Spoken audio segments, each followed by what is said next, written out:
আউযু বিল্লাহি মিনাশ শাইতানির রাজিম। বিসমিল্লাহির রহমানির রহিম। আলহামদুলিল্লাহি রাব্বিল আলামিন। আসসালাতু ওয়াসসালামু আলা সাইয়্যিদিল মুরসালিন। সম্মানিত ভাই ও বোনেরা, আসসালামু আলাইকুম ওয়া রাহমাতুল্লাহি ওয়া বারাকাতুহু। আজকে বুশরার পক্ষ থেকে আমাদের আমন্ত্রিত অতিথি মুহতারাম ডক্টর সাইদুর রহমান চৌধুরী। তিনি একজন বিশিষ্ট ইসলামী চিন্তাবিদ এবং নিউ ইয়র্কের কুইন্স হসপিটাল সেন্টারে অ্যানেস্থেসিওলজি বিভাগে বিশেষজ্ঞ হিসেবে কর্মরত রয়েছেন। আমরা আজকে তার কাছ থেকে রমজান মাসে সিয়াম পালনের পাশাপাশি কিভাবে স্বাস্থ্য সুরক্ষায় সচেতন থাকতে পারবো সে ব্যাপারে ইনশাল্লাহ ওনার মূল্যবান কথা শুনবো। মুহতারাম সাইদুর রহমান ভাই, আপনি প্লিজ আপনার মূল্যবান বক্তব্য আমাদের দর্শকদের উদ্দেশ্যে তুলে ধরেন। আসসালামু আলাইকুম ওয়া রাহমাতুল্লাহি ওয়া বারাকাতুহু। ওয়া আলাইকুম আসসালাম ওয়া রাহমাতুল্লাহি ওয়া বারাকাতুহু। বিসমিল্লাহ, আলহামদুলিল্লাহ, আসসালাতু ওয়াসসালামু আলা রাসূলিল্লাহ। আল্লাহ রাব্বুল আলামিনের কাছে অন্তরের অন্তঃস্থল থেকে কৃতজ্ঞতা জানাই, যিনি আমাদেরকে রমাদান মুবারকের খুব কাছাকাছি এনে আমাদেরকে দাঁড় করিয়েছেন। আমরা অন্তরের অন্তঃস্থল থেকে বলি আলহামদুলিল্লাহ। আমাদের জীবনে নিঃসন্দেহে এটি একটি বিরাট সৌভাগ্যের অধ্যায় হিসাবে আমরা একে গণ্য করব এবং রমাদান মুবারকের সকল ফজিলত, সকল বেনিফিট আমরা নেওয়ার চেষ্টা করব। আমি আপনাদের সাথে জাস্ট আমার কিছু নিজস্ব স্টাডি থেকে কিছু জিনিস শেয়ার করার চেষ্টা করব। আমি বিশিষ্ট ইসলামী চিন্তাবিদ না, তবে আমি মুসলিম বিশ্বের বিভিন্ন বিষয়াদি নিয়ে বিশেষভাবে আমি চিন্তিত, এটা বললে বোধহয় কম হবে না। আমি নিজের ব্যাপারে, মানব জাতির ভবিষ্যৎ নিয়ে আমি চিন্তিত, এতখানি বলা যায়। আর আল্লাহ রাব্বুল আলামিন আমাকে সুযোগ করে দিয়েছেন যে আমাকে একজন চিকিৎসক হিসাবে পেশা গ্রহণ করা এবং চিকিৎসার মাধ্যমে মানুষের সেবা প্রদান করার একটা সুযোগ আল্লাহ রাব্বুল আলামিন আমাকে দিয়েছেন। এর জন্য আমার পিতা মাতা, আমার আত্মীয় স্বজন, আমার শিক্ষক শিক্ষিকা সকলের কাছে আমি কৃতজ্ঞ। আল্লাহ রাব্বুল আলামিন সকলকে কবুল করুন, তাদের জীবনের নেক মাকসাদ পরিপূরণ করে দিন। আর যারা দুনিয়া থেকে চলে গিয়েছেন, আল্লাহ রাব্বুল আলামিন সবাইকে মাফ করে দিন, সবাইকে তার প্রিয় বান্দা কিংবা বান্দীদের কাতারে আল্লাহ পাক শামিল করুন। প্রিয় ভাই এবং বোনেরা, কোরআন শরীফে আল্লাহ রাব্বুল আলামিন যেভাবে রমাদানের সিয়ামকে প্রেজেন্ট করেছেন তা হলো কুতিবা আলাইকুমুস সিয়াম, আউযু বিল্লাহি মিনাশ শাইতানির রাজিম, কুতিবা আলাইকুমুস সিয়াম কামা কুতিবা আলাল্লাযিনা মিন ক্বাবলিকুম লাআল্লাকুম তাত্তাকুন। তোমাদের উপরে রমাদানের সিয়ামকে ফরজ করে দেওয়া হলো, যেমনি তোমাদের পূর্ববর্তীদের উপরে তা অব্লিগেটরি করে দেওয়া হয়েছিল। আশা করা যায় যে তোমরা তাকওয়ার গুণ অর্জন করবে, তোমরা মুত্তাকি হতে পারবে। তাহলে সহজভাবে এর অর্থ যদি আমরা গ্রহণ করি, সিয়াম পূর্ববর্তী উম্মতের প্রতি, পূর্ববর্তী বিভিন্ন ধর্মের অনুসারীরাও সিয়াম পালন করত, এখনো কিন্তু করে। সেটা খ্রিস্টানদের মধ্যেও আমরা দেখি, ইহুদিদের মধ্যে দেখি, হিন্দুদের মধ্যে দেখি। আর আল্লাহ রাব্বুল আলামিন এখানে আশাবাদ ব্যক্ত করেছেন। এটা হলো আল্লাহ রাব্বুল আলামিনের আরেকটা গুণ, পরিচয়, যে তিনি অপটিমিস্টিক, তিনি আশাবাদী।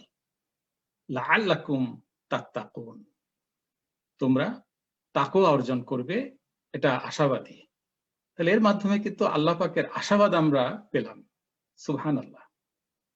আমরা কোরআন শরীফে এরকম আরো আয়াত যেখানে তাকওয়ার গুণ সম্পর্কে বলা হয়েছে। তাকওয়ার উপরে আমি বিস্তারিত আলোচনা করব না, শুধু এতখানি বলবো, তাকওয়া হচ্ছে শুধুমাত্র আল্লাহর ভয় তা না, বরং তাকওয়ার পরিপূর্ণ অর্থ হিসেবে আল্লাহ রাব্বুল আলামিনের আদেশকে মেনে চলা এবং নিষেধকে বর্জন করা এবং সকল সময়ে মনের মধ্যে একটা সতর্কতা অবলম্বন করা, একটা সজাগ থাকা যে আমার কোথাও ভুল হয়ে যাচ্ছে কিনা। সেখান থেকে যদি কেউ অর্থ করেন ক্ষুধা, ভীতি, তাকওয়া, হয়তোবা তার কিছুটা অর্থ বা কিংবা অনেক অর্থ আসতে পারে, but it is not complete meaning of তাকওয়া। কারণ তাকওয়ার এই ক্ষুধাভীতির এই শব্দ কিন্তু কোরআনে খাসিয়া দিয়েও উল্লেখ করা হয়েছে। খাসিয়া, খুশু অবলম্বন করা। আরো একটা শব্দের মাধ্যমে, এরকম কয়েকটা শব্দের মাধ্যমে তা আমরা ভয়ের কথাটা জানতে পারি। এনিওয়ে, আসুন আমরা সূরা আল বাকারার একটি আয়াত, কেন তাকওয়া অর্জন করা দরকার, এটা কি মুমিনদের জন্য বিশেষভাবে জরুরি? রামাদান মাসের বিশেষ বেনিফিট, অফকোর্স রামাদান মাসের বিশেষ বেনিফিট, কিন্তু আল্লাহ রাব্বুল আলামিনের কাছে তাকওয়ার গুণ অর্জন করার আরেকটি আয়াত আপনারা দেখুন, সূরা আল বাকারা 21 নম্বর আয়াত, যেখানে আল্লাহ পাক বলছেন, ইয়া আইয়ুহান নাসু উবুদু রাব্বাকুমুল্লাযী খালাকাকুম ওয়াল্লাযীনা মিন ক্বাবলিকুম লাআল্লাকুম তাত্তাকুন। এগেইন লাআল্লাকুম তাত্তাকুন শব্দটি আসছে। তাহলে কাদেরকে আল্লাহ পাক এখানে বলছেন? ইয়া আইয়ুহান নাস, হে মানব জাতি, তোমরা তোমাদের পালন কর্তার ইবাদত করো, গোলামি করো, বন্দেগী করো, যিনি তোমাদেরকে এবং তোমাদের পূর্ববর্তীদেরকে সৃষ্টি করেছেন। তাতে আশা করা যায় তোমরা মুত্তাকি হতে পারবে, তাকওয়ার গুণ অর্জন করতে পারবে। তাহলে আল্লাহ রাব্বুল আলামিন তাকওয়ার গুণ অর্জন করাকে অনেক জরুরি দায়িত্ব হিসেবে তিনি সাব্যস্ত করেছেন। আরেকটি আয়াত আমি আপনাদের সাথে শেয়ার করি। তাকওয়া শুধু মুমিনদের জন্য বা সাধারণ মানুষের জন্যই আল্লাহ পাক প্রেসক্রাইব করেননি। আপনারা সূরা আল আহজাব 1 নম্বর আয়াত, সেখানে যদি আপনারা দেখেন, এখানে আছে ইয়া আইয়ুহান নাবিয়্যু, ইয়া আইয়ুহান নাবিয়্যু তাকিল্লাহা ওয়া লা তুতি'ল কাফিরিনা ওয়াল মুনাফিকিনা ইন্নাল্লাহা কানা আলিমান হাকীমা। হে নবী, আল্লাহকে ভয় করুন এবং কাফের ও কপট বিশ্বাসীদের, মুনাফিকদের কথা আপনি মানবেন না। নিশ্চয়ই আল্লাহ সবকিছু জানেন এবং আল্লাহ পাক হচ্ছেন অত্যন্ত প্রজ্ঞাশীল, অত্যন্ত প্রজ্ঞাময়। তিনি হাকিম, তিনি আলিম, জানেন, সবকিছু জানেন। তিনি হাকিম, মোস্ট ওয়াইজ আল্লাহ রাব্বুল আলামিন। তাহলে তাকওয়া নবীর জন্য আল্লাহ পাক প্রেসক্রাইব করেছিলেন। তাহলে কেন এই কথাগুলো, এতগুলো আয়াত আমি বললাম? এই আয়াত দিয়ে আল্লাহ পাক বলছেন জান্নাতে যাওয়ার অধিকারী ইন এ জেনারিক ফর্ম হচ্ছে মুত্তাকিরা। সুতরাং মুত্তাকি না হয়ে জান্নাতে যাওয়া আমাদের জন্য অনেক কষ্টের ব্যাপার পরিণত হবে।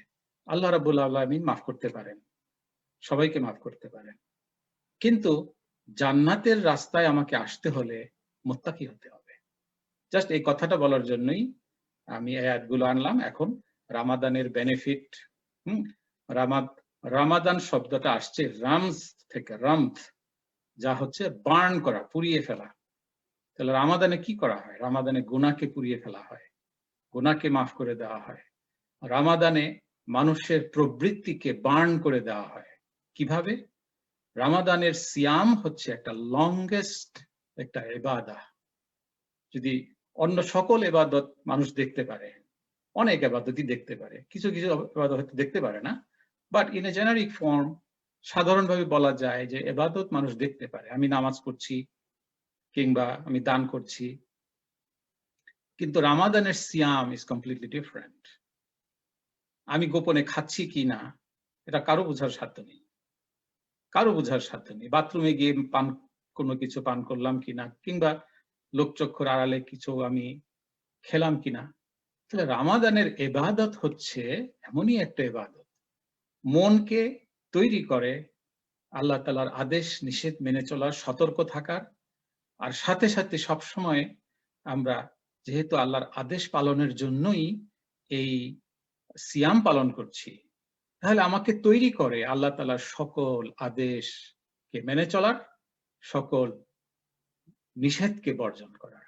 সাচ এ বিউটিফুল একটা ইবাদত।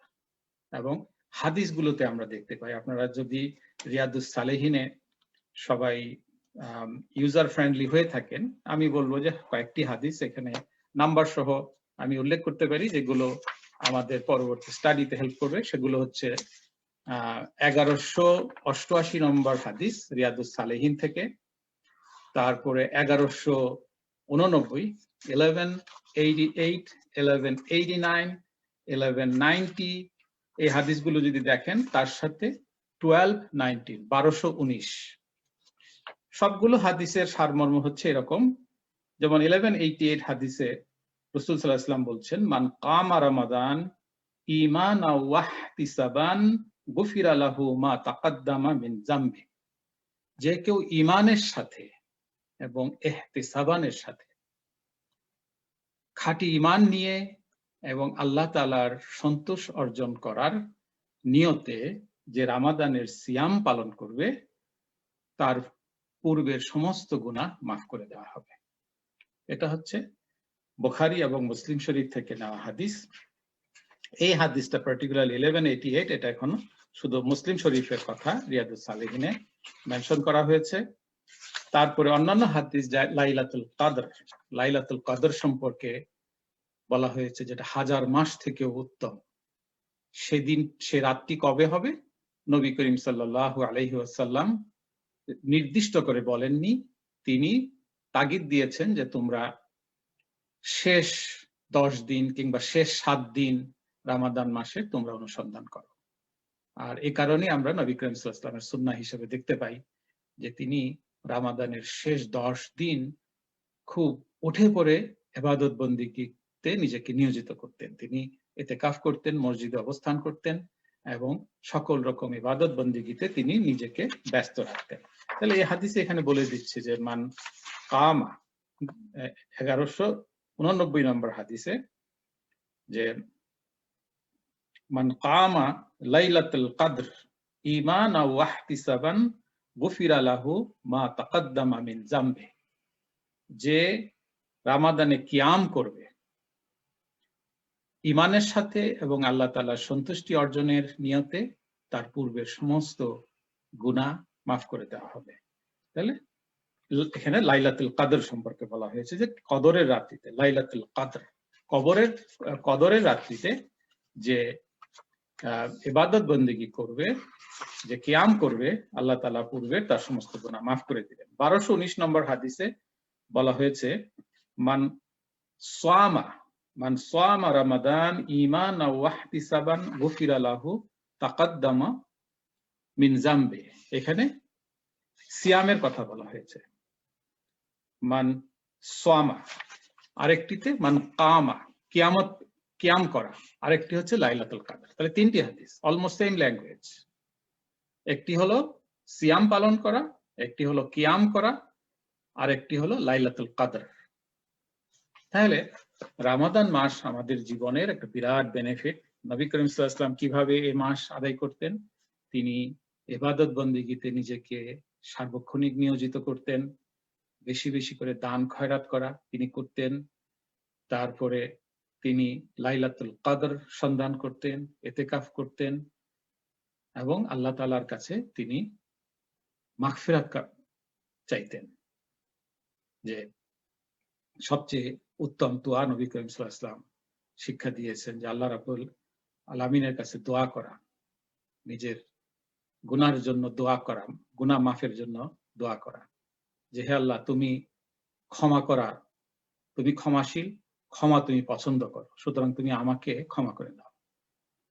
তাহলে এই ইবাদত গুলো মানুষকে নতুন ভাবে তৈরি করে, নতুন ভাবে। একজন যে গুনাহ থেকে মুক্ত হয়ে গেল, হ্যাঁ, সে অনেকগুলো জিনিস অ্যাচিভ করছে। হ্যাঁ, রমাদানের আরেকটি বড় এত মর্যাদা এই কারণে, সেটা হচ্ছে রমাদান হচ্ছে কোরআন নাজিলের মাস। কোরআন নাজিলের মাস, শাহরু রমাদান আল্লাযী উনজিলা ফীহিল কোরআন হুদাল লিন-নাসি ওয়া বায়্যিনাতিন মিনাল হুদা ওয়াল ফুরকান। শাহরু রমাদান, রমাদান মাস, উনজিলা ফীহিল কোরআন, যে মাসে কোরআন নাজিল হয়েছিল, এটি মানব জাতির জন্য একটি ফুরকান। ফুরকান হচ্ছে ইন্ডিকেটর, রাইট এবং রং বলে দেয়, which one is right, which one is wrong. তাহলে কোরআনের দিকে ফিরে আসার একটা সুযোগ। এই জন্য কোরআন বেশি করে তেলাওয়াত করা, কোরআন বোঝার চেষ্টা করা, কোরআন অর্থ সহ পড়ার চেষ্টা করা, কোরআন মুখস্থ করা। আমরা আলেমদের কাছ থেকে শুনি যে সিয়ামে রমাদান, কিয়ামে রমাদান ওয়া তিলাওয়াতুল কোরআন। তাহলে রমাদান মাস সিয়াম, কিয়াম এবং তিলাওয়াত, এর মধ্যে দিয়ে আমরা কাটাবো। এর মাধ্যমে আমরা নিজেকে নতুন ভাবে আমরা পরিশুদ্ধ করব এবং এন্ড অফ দ্য মান্থ আমাদের হতে হবে যে আমাদের আত্মীয় স্বজন, আমাদের বন্ধু বান্ধব, আমাদের কলিগ, আমাদের প্রতিবেশী, তারা যেন বলতে পারে যে এই লোকটাকে ডিফারেন্ট দেখছি। It has to come from our family also. আমাদের স্পাউসরা যেন এই কথাটা বলে যে আমাদের হাজবেন্ড কিংবা আমার হাজবেন্ড কিংবা আমার wife is different from previous months. আমাদের চিলড্রেনরা যেন এই কথাটা বলে যে আমাদের বাবা কিংবা আমাদের মা এই মাসে ডিফারেন্ট মানুষ। তাহলে আমরা রামাদানের বিশেষ কতগুলো গুণ অর্জন করতে পারলাম। জীবনে এটা আমাদের শেষ রামাদান মনে করে আমাদেরকে এই রামাদানকে গ্রহণ করা উচিত এবং এই রামাদানের সমস্ত বেনিফিট আমাদের নেওয়া উচিত।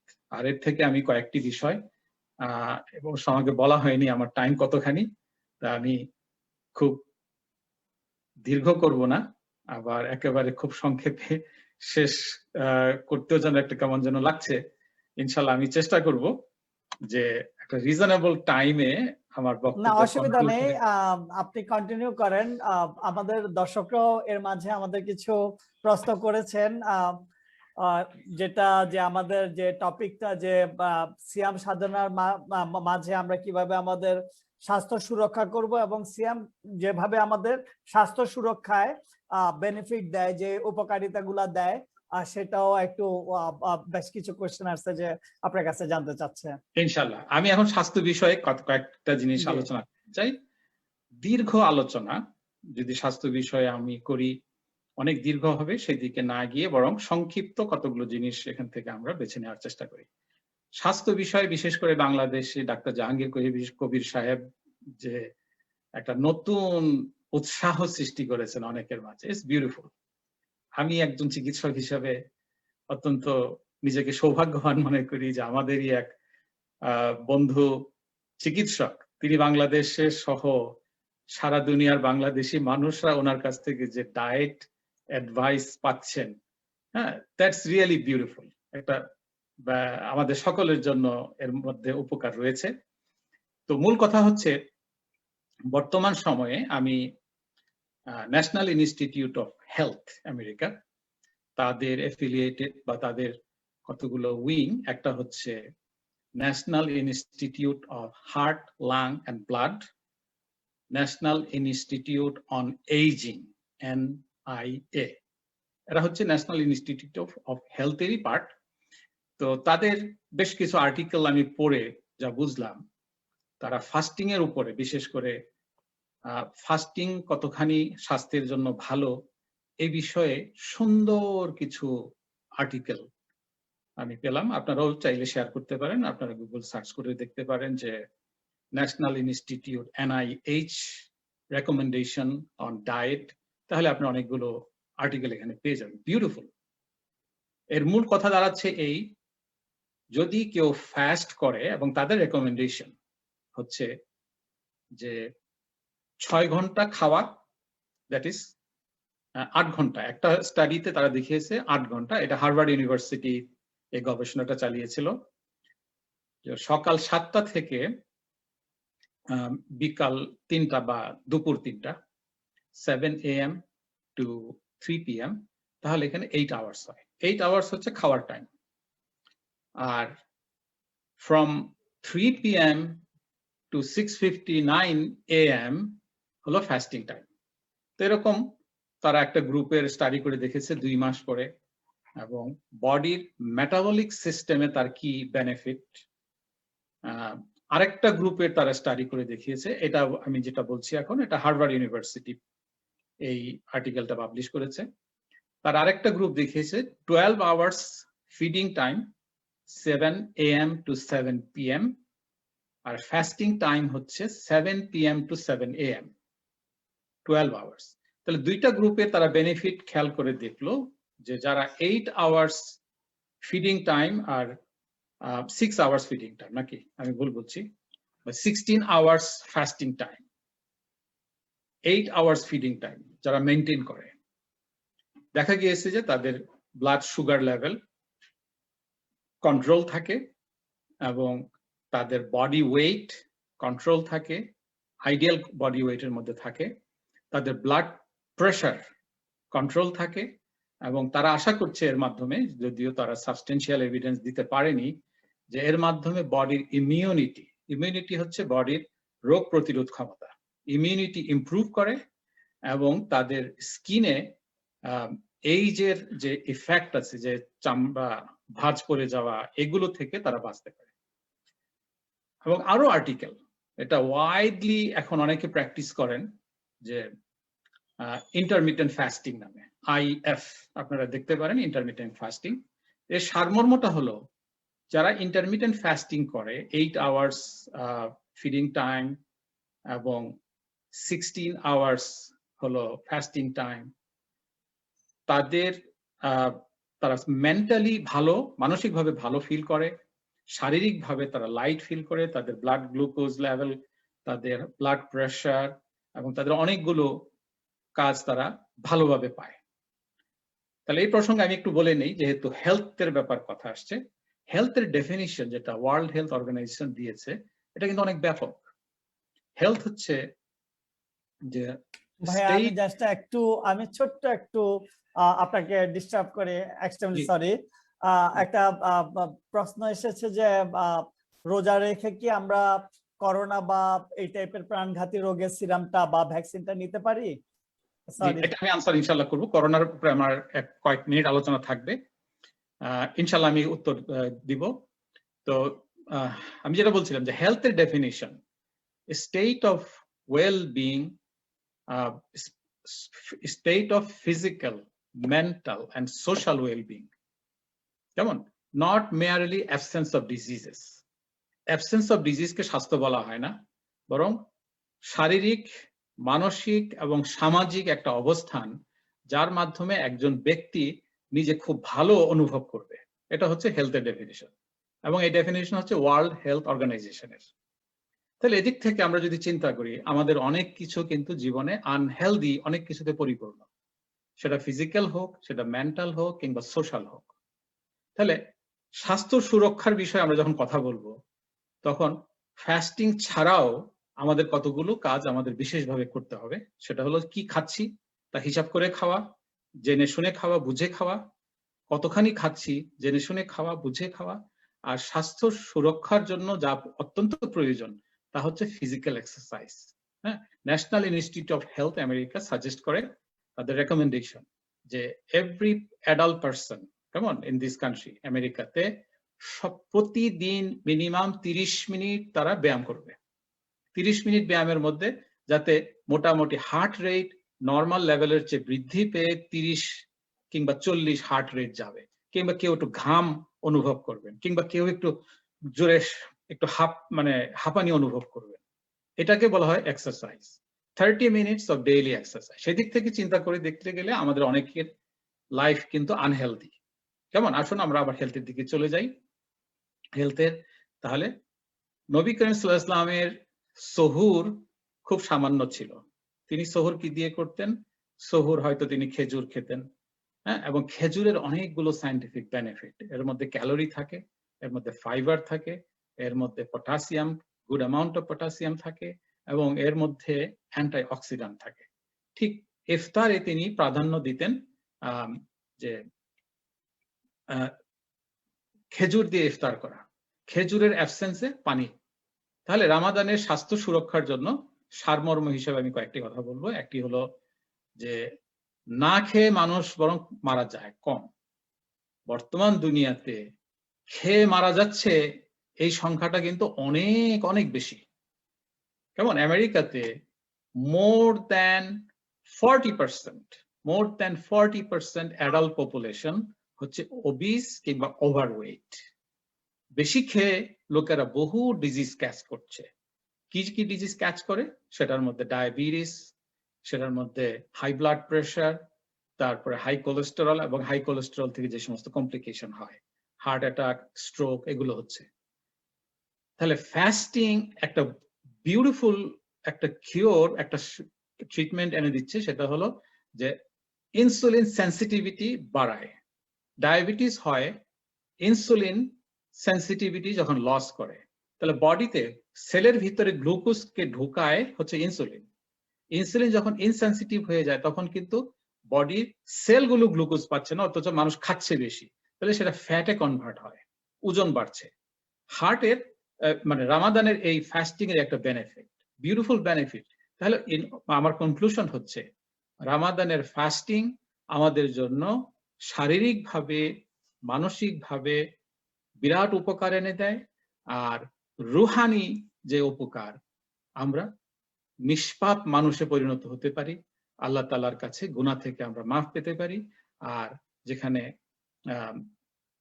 বলা হয়েছে যে প্রতিটি নেক আমল পুরস্কার 10 থেকে 700 গুণ পর্যন্ত হতে পারে, কেমন? কিন্তু রামাদানের সিয়ামের যে পুরস্কার, আল্লাহ পাক বলছেন এটা আমার জন্য, আমি নিজে দেব।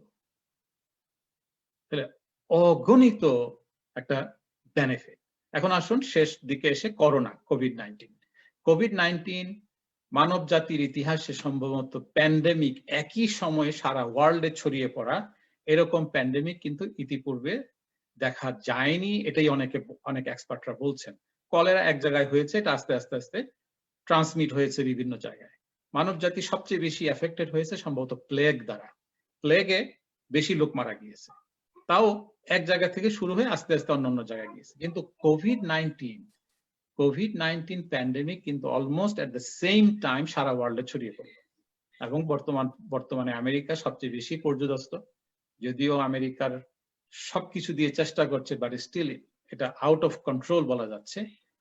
রামাদান উপলক্ষে আমাদের যে কতগুলো সতর্কতা অবলম্বন করা প্রয়োজন, তা হচ্ছে আমরা অ্যাগেইন সোশ্যাল ডিস্টেন্সিং। করোনা থেকে আমরা বাঁচতে পারি যদি সিঙ্গেল আইটেম বলা হয়, একটা আইটেম, সেটা হলো মাস্ক। সঠিকভাবে মাস্ক পরা, নাক কভার করা, মুখ কভার করা। যাদের লম্বা দাড়ি আছে তারা দাড়িকেও কভার করার চেষ্টা করবেন, যদিও এখানে বাংলাদেশে হয়তো বা পাওয়া যায় না বিয়ার্ড কভার, আমেরিকায় পাওয়া যায় বিয়ার্ড কভার। অ্যাটলিস্ট এমন মাস্ক পরা যেটা নাক কভার করবে, মুখ কভার করবে। আর মাস্ককে যদি খুব অপমান করতে চান তাহলে এটা করতে পারেন, মাস্কটা পরে এখানে ঝুলায় রাখতে পারেন। এটা হলো মাস্কের অপমান আর করোনাকে মর্যাদা দেওয়া, করোনা ভাইরাসকে। অথবা আরেকটা উপায় করতে পারেন, করোনা ভাইরাসকে আরো যদি সম্মান দিতে চান, এটা দেওয়া যায় যে মাস্ক পরবো, নাকটাকে খোলা রাখবো। করোনা ভাইরাস ঢুকে নাক দিয়ে, হাত দিয়ে ঢুকতে পারে, এই জন্য বলা হচ্ছে ফ্রিকুয়েন্ট হ্যান্ড ওয়াশ। আরেকটা হচ্ছে সোশ্যাল ডিস্টেন্সিং, যেন কেউ শ্বাস নিলে শ্বাসের সাথে ভাইরাসটা না যায়। করোনা ভাইরাস থেকে সতর্ক থাকা আমাদের প্রত্যেকের দায়িত্ব। আমি একজনকে ভাইরাস দিলাম, আমি জানলামও না, কিন্তু তিনি কঠোর রোগে আক্রান্ত হলেন কিংবা মারা গেলেন, এর দায়িত্ব আমারও আংশিকভাবে হলেও আমি দায়ী। এই বিষয়টা আমাদের প্রত্যেকে সতর্ক থাকা উচিত। কোভিড-19 ভ্যাকসিন, রামাদানে ভ্যাকসিন নেওয়ার ব্যাপারে স্কলাররা অলমোস্ট সবাই একমত যে ভ্যাকসিনে রামাদান কোনো এফেক্ট হবে না। রামাদানে ভ্যাকসিন নেওয়া যেতে পারে। ভ্যাকসিন যেখানে আপনারা পান, ভালো হোক মন্দ হোক, যেটা পান, আর আমার মতে ভ্যাকসিন নিয়ে নেওয়াটাই সবচেয়ে ভালো। করোনা ভাইরাসে আক্রান্ত হওয়ার চেয়ে কোভিড-19 ভ্যাকসিনের সাইড এফেক্ট অনেক ভালো। আমি আমার বক্তব্যের কনক্লুশন এভাবে আসি। রামাদান মোবারক, প্রশ্ন উত্তরের সুযোগ থাকবে ইনশাল্লাহ। রামাদান মোবারক আমাদের জীবনে পরিবর্তন আনুক, কোরআনকে আমরা ভালোভাবে বুঝতে পারি, যে কোরআন সম্পর্কে আল্লাহ পাক বলছেন সিফা ইস সুদূর, মানে শিফা ইস সুদূর, এটা হচ্ছে বুকের চিকিৎসা। বুক বলতে আমাদের চিন্তা, আমাদের চেতনা, আমাদের সমস্ত কার্যকলাপের চিকিৎসা হচ্ছে কোরআন। হ্যাঁ, আর কোরআন সম্পর্কে আল্লাহ পাক নিজেই অনেক প্রশংসা করেছেন, সেদিকে আমি না যাই। আর মুত্তাকি না হয়ে আমরা জান্নাতে যেতে পারবো না। রাসূল করিম সাল্লাল্লাহু আলাইহি ওয়াসাল্লাম খুতবা দেওয়ার জন্য মিম্বারে উঠছিলেন, তিনি 3 বার আমিন আমিন আমিন বললেন। সাহাবায়ে কেরাম জিজ্ঞেস করলেন, আপনি কিসের জন্য আমিন বললেন? তো জিবরাইল আলাইহিস সালাম দোয়া করছিলেন। একটা দোয়া ছিল এরকম যে রামাদান মুবারক পেল, অথচ নিজের গুনাহকে মাফ করাতে পারল না, সে ধ্বংস হয়ে যাক। রাসূল সাল্লাল্লাহু আলাইহি ওয়াসাল্লাম বললেন আমিন। তার মানে এখানে বলা হচ্ছে রামাদান মুবারক পেলাম, অথচ এর পুরো বেনিফিট পেলাম না, তাহলে আমি দুর্ভাগাতে পরিণত হলাম। সেদিক থেকে আমরা বেঁচে থাকার চেষ্টা করি। আর রামাদান মুবারকের মাধ্যমে আমাদের জীবনে পরিবর্তন আসুক। আমি আমার নিজের ব্যক্তিগত বিষয়টা শেয়ার না করাটা ভালো মনে করি, তারপর আমি একটু করি, এটা হয়তো অনেকের জন্য ইন্সপিরেশন হবে। আমি জীবনের যে অংশে এসে যখন আমার বয়স 15 কিংবা 16, আমি অনুভব করলাম আমাকে কোরআন শেখা উচিত, কিন্তু আমি আরবি পড়তে পারতাম না। সেই বছর রামাদানের পুরো মাস আমি রোজা রাখলাম, কিন্তু কোরআন শরীফের পুরো বাংলা অনুবাদ আমি খতম করলাম। আমার নিয়তটা ছিল এই, সবাই আরবিতে কোরআন খতম করে, আমি অর্থে কোরআন খতম করি। That was my journey. Journey began from that recitation of Quran. আমার জীবনে আমি দেখলাম যে জ্ঞানের এক মহাসমুদ্র, আগে কোনোদিন শুনিনি, আগে কোনোদিন জানিনি, বুঝিনি, কিন্তু বাংলায় অনুবাদ পড়ে আমি যে বেনিফিটটা পেলাম, আমাকে আজ পর্যন্ত আল্লাহর পথে চলার ব্যাপারে একটা বিরাট ইন্সপিরেশন জুগিয়েছে। আমি শেষ দোয়ার মাধ্যমে শেষ করি। নবী করিম সাল্লাল্লাহু আলাইহি ওয়াসাল্লাম এই দোয়াটি করতেন তাহাজ্জুদের পরে এবং ফজরের নামাজের আগে। সে দোয়াটি অত্যন্ত মর্মস্পর্শী। নবী করিম সাল্লাল্লাহু আলাইহি ওয়াসাল্লাম দোয়া করতেন, আল্লাহুম্মা জাআল ফি কলবি নূরা ওয়া ফি বাসারি নূরা ওয়া ফি সামঈ নূরা ওয়া আন ইয়ামিনি নূরা ওয়া আন ইয়াসারি নূরা ওয়া ফাওকি নূরা ওয়া তাহতি নূরা ওয়া আমামি নূরা ওয়া খালফি নূরা ওয়াজআল লি নূরা। হে আল্লাহ, আমার অন্তরকে তুমি নূর দিয়ে উজ্জ্বল করে দাও, আমার চোখকে, আমার দৃষ্টিকে নূর দিয়ে আলোকিত করে দাও, আমার কানকে, আমার শ্রবণ শক্তিকে নূর দিয়ে তুমি পবিত্র করে দাও, আর আমার সামনে, পিছনে, বামে, ডানে, উপরে, নিচে নূর এনে দাও, আর আমাকে তুমি নূর বানিয়ে দাও। সুবহানাল্লাহ। আল্লাহ রাব্বুল আলামিন আমাদের প্রত্যেককে নূর হওয়ার তৌফিক দিন, এবং আমরা যেন অনেকের জীবনে নূর হিসাবে গণ্য হতে পারি। নবী করিম সাল্লাল্লাহু আলাইহি ওয়াসাল্লাম সম্পর্কে আল্লাহ পাক বলেছেন যে আমি তোমাকে সিরাজাম মুনিরা বানিয়েছি, সিরাজাম মুনিরা, উজ্জ্বল প্রদীপ। আর তিনি দোয়াও করতেন আল্লাহ তাআলার কাছে, ওয়াজআললি নূরা, আমরা যেন প্রত্যেকে নূর হতে পারি। আমাদের জীবনের সমস্ত গুনাহ, আমাদের জীবনের সমস্ত অপরিপক্কতা, অপবিত্রতা আল্লাহ পাক যেন দূর করে দেন। সুবহানাকা আল্লাহুম্মা বিহামদিকা আশহাদু আল্লা ইলাহা ইল্লা আনতা আস্তাগফিরুকা ওয়া আতুবু ইলাইক। যদি সময় এলাও করে, প্রশ্ন যদি থাকে, আমরা প্রশ্নের জন্য কিছু সময় দিতে পারি। আলহামদুলিল্লাহ, জাযাকাল্লাহি খায়রান মাহতারাম, আপনি এত চমৎকার, এত সাবলীল ভাবে আপনার এই বিশ্লেষণ ধর্মী আলোচনা তুলে ধরেছেন। আমার মানে আমি নিজে পার্সোনালি বিলিভ করি যে আমি নিজে অনেক কিছু শিখেছি, এবং আলহামদুলিল্লাহ আমার মনে হয় যে আমাদের যে উপস্থিত ভাই ও বোনেরা, ওনারাও অনেক কিছু জেনেছেন। তো আমরা কয়েকটা প্রশ্ন পেয়েছি। প্রথম প্রশ্নটা ছিল এক ভাইয়ের এমন যে উনি রোজা রাখলে পরে দিনের মধ্যভাগের দিক থেকে ওনার ইউরিন প্রস্রাবের সমস্যা হয় এবং সেটা চলতে থাকে, যার ফলে একটা সময় বাধ্য হয়ে ওনাকে অনেক অনেক পানি খেতে হয়। উনি রোজা রাখতে চায় এবং উনি জানতে চায় যে এটার কোনো সলিউশন বা আপনার কোনো অ্যাডভাইস আছে কিনা। আচ্ছা, জি, অ্যাডভাইস আমি যেটা বলবো, একটা হলো আমাদেরকে খেয়াল রাখতে হবে, এটা সবার জন্যই, ইফতারের পরে প্রচুর পরিমাণ আমাদের পানি খাওয়া উচিত। হিসাব করে মিনিমাম 2 থেকে 3 লিটার পানি খাওয়া, 2 থেকে 3 লিটার। নবী করিম সাল্লাল্লাহু আলাইহি ওয়াসাল্লামের সবসময়ের অ্যাডভাইস হচ্ছে যে স্টমাক 1/3 ফুড, 1/3 ওয়াটার, এবং 1/3 হচ্ছে এমটি, জাস্ট এমটি। তাহলে এই রেকমেন্ডেশন গুলো যদি আমরা ফলো করি, আমরা অনেক পরিবর্তন দেখব। আরেকটা দেখতে হবে যে যদি আপনার ডায়াবেটিস না থাকে, আপনি যদি সুগার কন্টেইনিং ফুড খেয়ে থাকেন, এটা আমাদেরকে মনে রাখতে হবে যে সুগার শরীরের অনেক দিক থেকে ক্ষতিকর। সেটা চায়ের সাথে খাই, সেটা অন্য কিছুর সাথে খাই, সুগার কন্টেনিং ফুড যদি আপনি অ্যাভয়েড করতে পারেন, দেখা যাবে যে পলিইউরিয়া যেটা হয়, পলিইউরিয়া অনেক বেশি পেশাব হওয়া, তার কারণটা কিন্তু সুগার। যদি আপনার হয় ডায়াবেটিস থেকে, অথবা খাওয়ার সাথে অ্যাডেড সুগার আপনি খাচ্ছেন, শরবত খাওয়া, যেমন শরবত খেলে তার সাথে সুগার যোগ হয়, এটা আপনি করতে পারেন। ইনশাআল্লাহ আল্লাহ তাআলা আপনার কষ্টকে লাঘব করবেন যদি আপনি সতর্কতার সাথে কার্বোহাইড্রেট কন্টেনিং, যেমন রাইসে কার্বোহাইড্রেট আছে, কার্বোহাইড্রেট কন্টেনিং ফুড যত কম খাবেন আপনার জন্য তত ভালো।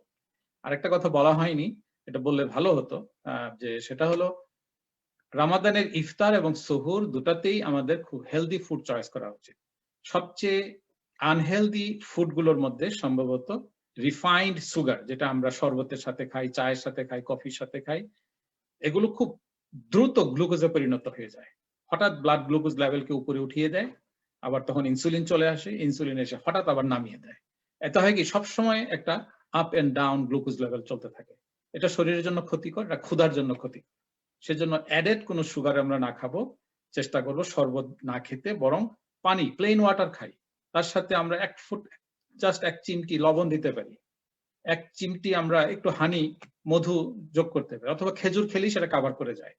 আরেকটা জিনিস আমাদেরকে অ্যাভয়েড করতে হবে, যে ফ্রাইড ফুড, হ্যাঁ, যেমন পেঁয়াজু, তারপরে বেগুনি, আলুর chop, very unhealthy food, very unhealthy.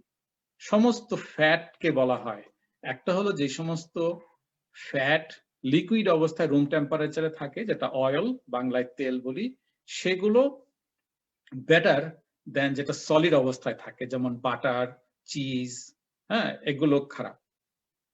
যখন বেটার অয়েলকে আমরা বার্ন করব, ফ্রাই করব, এটা তখন আর প্রোটেক্টিভ তার ক্যাপাসিটি আর থাকে না, এটা তখন হার্মফুল হয়ে যায়। এই জন্য ফ্রাইড ফুড অ্যাভয়েড করা, এটা আমাদের চেষ্টা করা দরকার। হ্যাঁ, এটা যদি বোনেরা এই ব্যাপারে সচেতন হন, তাহলে আমাদের পরিবারের সবাইকে আমরা কার্ডিওভাস্কুলার ডিজিজ থেকে বাঁচাতে পারি, নিজে সহ।